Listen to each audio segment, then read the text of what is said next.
1/10/2025 తేదీన సాయంత్రం 4 గంటలకు ఈ కేసులో ఫిర్యాదుదారులకి గొల్లపూడిలోని బొమ్మసాని సుబ్బారావు నగర్ వద్ద మురుగునీటిలో మహిళ మృతదేహం ఉన్నదని చెప్పి సమాచారం అందింది. ఆ సమాచారంపై ఆమె సంఘటన స్థలానికి చేరుకుని పరిశీలించగా అది ఒక గుర్తు తెలియని స్త్రీకి చెందిన మృతదేహమని, అయితే ఆ అమ్మాయికి 2 చేతులు 2 కాళ్ళు తల కనిపించలేదని, ముందు భాగం మాత్రమే మిగిలి ఉందని గమనించారు.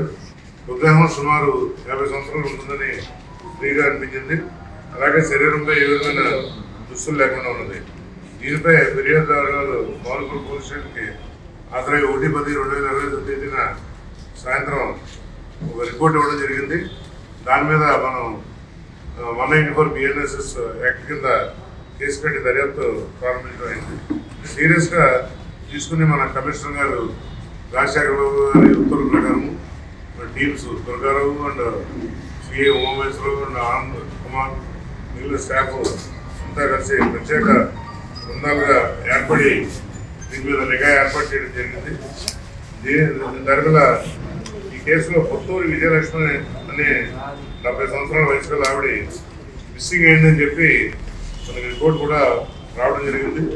ఆమె ఒంటిపై బంగారు బావళ్ళు కూడా ఉన్నాయని చెప్పి తెలియడంతో ఆ విధంగా దర్యాప్తు ప్రారంభించాయి.